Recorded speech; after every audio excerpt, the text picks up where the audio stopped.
सन् 1930 मा अमेरिकाले आफ्नो जंगलबाट सबै बुवासाहरू मार्यो, तर त्यसको 70 वर्षपछि उनीहरूले क्यानाडाबाट फेरि बुवासोहरू आयात गर्नु पर्यो।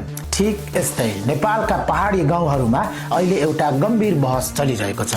यी दुःख दिने बाँदरहरूलाई अब मारिदिनुपर्छ। तर के बाँदर मार्नु नै समस्याको समाधान हो कि भविष्यको लागि अझ ठूलो महाविपत्ति निम्त्याउने गल्ती हो?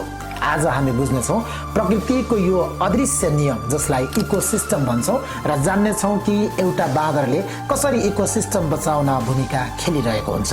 यो इकोसिस्टममा बाँदरको काम चाहिँ के त? धेरैलाई लाग्न सक्छ बाँदरले दुःख मात्र दिन्छन्, तर विज्ञान भन्छ बाँदर नभए हाम्रा वन, जङ्गल र पानीका मुहानहरू नै बन्द हुन सक्छन्। कसरी? यी 4 कारण हेर्नुहोस्। 1.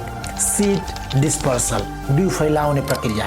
बाँदर जङ्गलका नेचुरल गार्डेनर्स हुन्। उनीहरूले जङ्गलमा फलफुल खान्छन् र त्यसको बिउ टाढा टाढासम्म फैलाउँछन्। कतिपय रुखका बिउहरू त बाँदरको पाचन प्रणालीबाट बाहिर ननिस्किउन्जेल उम्रिनै सक्दैनन्। आज हामीले देखिरहेको हरिया पहाडहरू वास्तवमा यस्तै जनावरहरूले पुस्तौँदेखि रोपेका जङ्गलहरू हुन्। फूड चेन, खाद्य सञ्जालको आधार।